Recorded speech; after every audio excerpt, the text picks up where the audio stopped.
Welcome to Screen Recaps, and today we are going to be recapping the movie Army of Thieves. Sebastian is a German YouTube creator. He narrates a tale about a building in Munich that once belonged to a highly regarded locksmith named Hans Wagner. He was a diligent man until his wife and son tragically passed away, after which he embarked on creating his greatest masterpiece. He crafted 4 safes. Legend has it that attempting to force open these locks would result in the contents being incinerated. Hans constructed another safe and sealed himself inside it. People attempted to free Hans from his self-made tomb, but his work was brilliant. The safe in which Hans passed away served as his final resting place and was submerged into the sea with his body still within.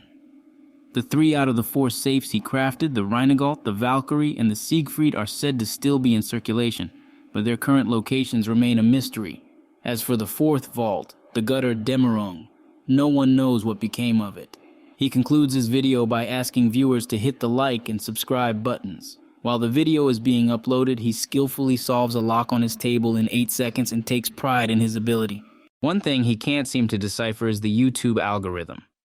With that, Sebastian returns to his mundane life, grabbing a coffee with a muffin, visiting the bank, and getting ready for work. His day usually consists of being scolded by older people. As he tries to focus on something other than the lady in front of him, an interesting TV program pops up. He gives her the check, and she leaves. On his lunch break, he checks his channel, and he receives his first comment and a view. Sebastian is thrilled. In the comments, he is told to come to a specific place if he wants to test his skills. In the evening, he arrives at the location. He tells the big tough guy a password mentioned in the comments, and he is let in. Sebastian is the last participant in safe cracking. He is still confused and tries to ask a nearby competitor, but he just ignores him. The host instructs everyone to start, and everyone but him begins cracking the safe. The host reminds them that only 4 people will advance to the next stage. He then begins and manages to secure the 4th place. 4 participants remain for the semi-finals.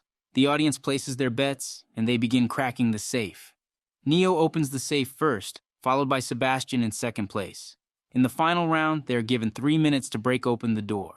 Neo exudes confidence in his abilities. When the host instructs them to start, Neo promptly begins, while Sebastian takes his time. He observes Neo and places his hand on the door, seemingly sensing the mechanics behind it. He engages in casual conversation with Neo, and with only 1 minute left, he has yet to make a move. Then, in the last 30 seconds, he starts and miraculously manages to open the safe with less than a second to spare.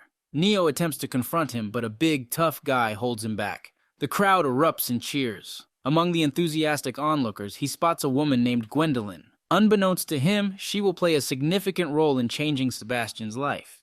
He will learn many things about her, like how she stole her first watch at the age of 6, experienced heartbreak at 16, stole her first car, and had a red notice from Interpol when she was 17.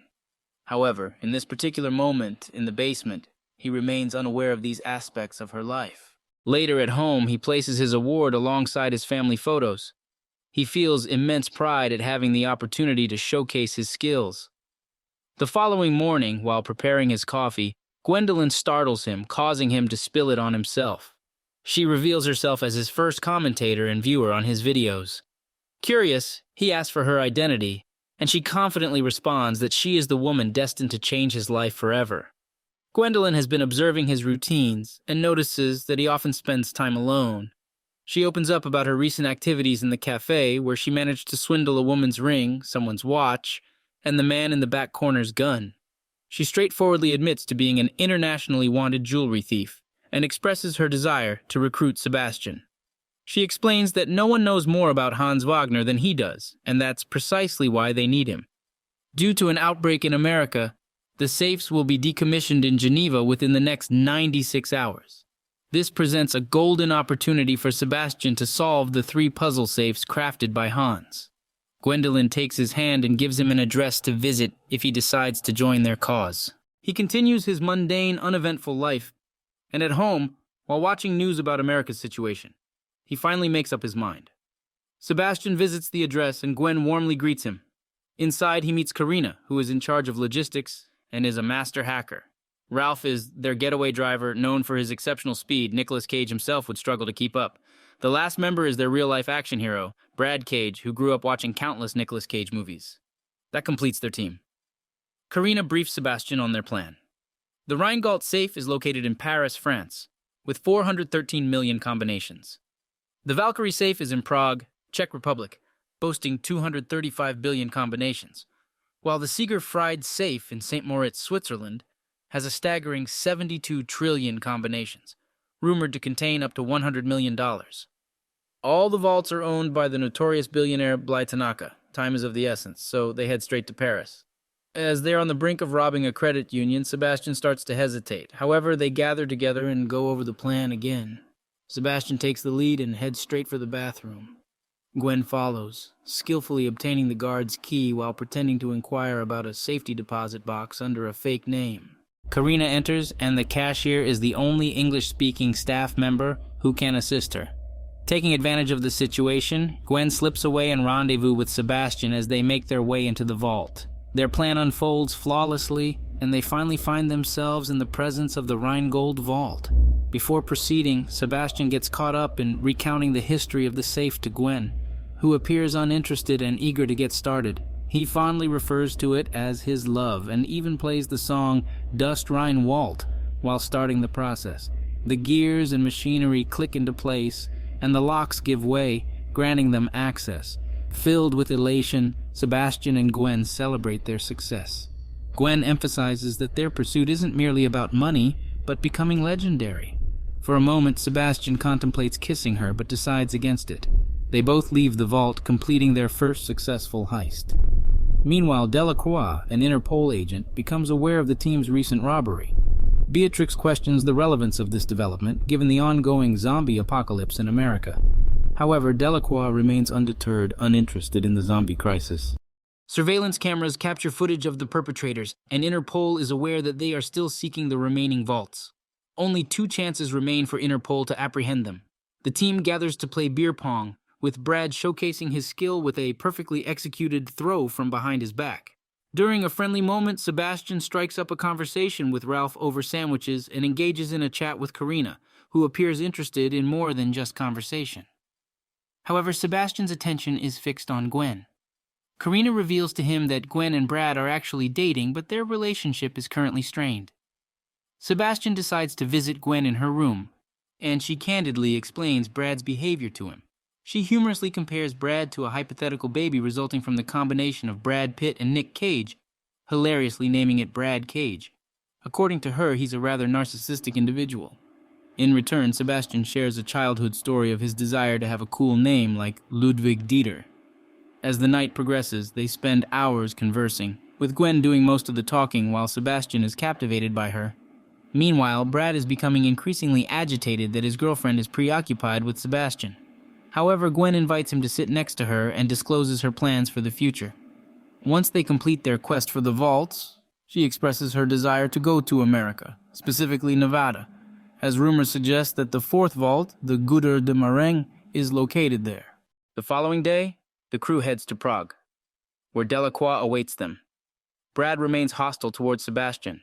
As they arrive at the next bank, the crew shows their determination. Sebastian feels a mix of fear and confidence, believing he can crack Hans's safe. He takes on the role of an accountant using a fake ID that Karina successfully scans as authentic through her hacking skills. Karina guides him through the hallways until they have to cut off communication. In a moment of uncertainty, he unintentionally enters a restricted area, causing the guards to notice his sudden disappearance on the cameras. However, he meets up with Gwen in the elevator, and together, they descend to the vault room. As the elevator doors open, they find themselves confronted by 2 guards. Gwen quickly dispatches them with a few skilled moves, much like Jackie Chan. Sebastian then commences his work on the Valkyrie safe, once again sharing a mythological story about its origins. Interpol still hasn't detected the crew's presence, and Delacroix becomes restless, suspecting that they might already be inside. The guards, however, start to sense an intruder in their system and promptly lock all the doors, alerting Karina that they are onto them. It's time to switch to Plan B. As Interpol agents arrive at the building, they soon realize that they have targeted the wrong bank, leaving the crew to continue their operation undetected. Brad, wearing a mask, subdues some guards with tranquilizer darts while engaging in physical confrontations with others. Plan B, the robbery, is set in motion. Sebastian begins cracking the safe, facing some challenges along the way. Failure would lead to the safe being locked forever. Despite the difficulties, he makes progress, and the safe handles gradually come into position. With determination, he manages to crack the Valkyrie, revealing its valuable contents. Celebrations and embraces follow, and a moment of almost kissing is interrupted when Karina requests a status update over comms. Time is running short. Gwen and Sebastian fill their bags with the stolen riches and head toward the exit. However, Brad encounters an unexpected security guard. A struggle ensues, and he is shot before making a daring escape through a window. Amidst the commotion, the duo manages to slip away unnoticed. As their getaway car starts to leave, they try to jump in. Brad assists Gwen, but when Sebastian reaches for his hand, Brad unexpectedly throws him out instead. All the members, except Brad, appear distraught. The police are pursuing Sebastian, and he attempts to steal a bike, though it's not the most graceful feat. Nevertheless, he succeeds in snatching from a random passerby. He manages to evade the police by navigating a narrow road and hopping onto a moving train. Meanwhile, in the van, Karina informs the rest of the crew that Sebastian hasn't been caught yet, or at least no official announcement has been made. As it turns out, the original plan was to cut Sebastian loose after the final heist. However, Gwen is upset that Brad seemingly threw him out like a sacrificial lamb onto the street. Even Ralph was starting to like Sebastian. Gwen worries about their ability to tackle the Siegfried heist without him, but Brad reassures her, claiming they have enough money to retire twice. However, for Gwen, it's not just about the money. In a last-ditch effort to keep Gwen, Brad declares his love for her, but she remains indifferent and leaves the van. Karina follows her and devises a plan to crack the next vault. Sebastian somehow manages to return home, where the girls are waiting for him, although he doesn't notice them initially. After discussing their plan, they decide on a surprise approach, with Karina leading the way by yelling, "Surprise!" startling Sebastian and causing him to spill his hot drink. Gwen apologizes for the incident. Sebastian remains indifferent, stating that whether he forgives her or not doesn't matter, and they will eventually part ways, returning to his mundane life.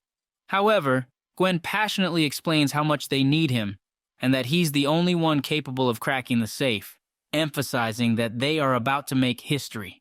Her speech convinces Sebastian, and he agrees to join the heist, asking for details about the plan. Meanwhile, the Interpol agent decides to conduct some research on YouTube, searching for Hans Wagner. He stumbles upon Sebastian's video and quickly connects him to the robber. The curious part is that the video was uploaded just a minute ago, but the comment dates back 2 weeks. Sebastian has a dream about zombies, and upon waking up, they are en route to their final quest in St. Moritz. Interpol agents patrol every corner of the casino where the last vault is located. Intercepting an encrypted message from the crew, the Interpol learns of their intention to strike the casino at 5 a.m. It sounds too good to be true, but they still decide to wait until 5 and enter the casino. The manager reveals that they were already aware of the risk and took necessary precautions. When Sebastian asks who informed them, she discloses that Interpol tipped them off, and the safe was taken an hour and a half ago. Delacroix fell for their plan, and they played him. 8 hours earlier, Karina called the manager, revealing the details of the robberies, and the safe transfer was rescheduled. Gwen cleverly sneaks into a car, subdues the guards, and leaves them on the road. They ensured that Interpol intercepted the fake-coded message.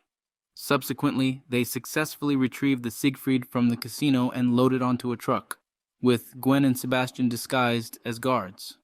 In the present time, on the road, Sebastian warms up as usual before putting on some music. He then starts sharing the story of the safe with Gwen, speaking to the safe as he narrates. Meanwhile, the police leave the casino, and Brad becomes furious, believing his team betrayed him, which they did not since they went their separate ways. Brad uses Find My iPhone to locate Gwen's position, and Karina notices it, attempting to stop them. Nevertheless, Gwen and Sebastian drive away and the police apprehend Karina, but not before she manages to send Gwen a final message. Beatrix promises to look after her little brother if Gwen gives up one piece of information, which is their destination. Gwen reveals the location. Sebastian is currently working on the 6th handle out of 7, attempting to crack the safe while on the move. Despite Brad and the police still chasing them, he manages to successfully open the safe and fill their bags with the valuables. Unexpectedly, Brad appears waiting for them, transitioning from an action hero to a villain or just a jerk. He tries to shoot Sebastian multiple times, but Gwen had removed the firing pin beforehand. An argument ensues between Gwen and Brad. Unable to tolerate the situation any longer, Sebastian attacks Brad, delivering a powerful punch. Gwen secures both Brad and Ralph to the truck and gets out with Sebastian. The police eventually apprehend Brad and Ralph. Gwen appreciates Sebastian for trying to defend her.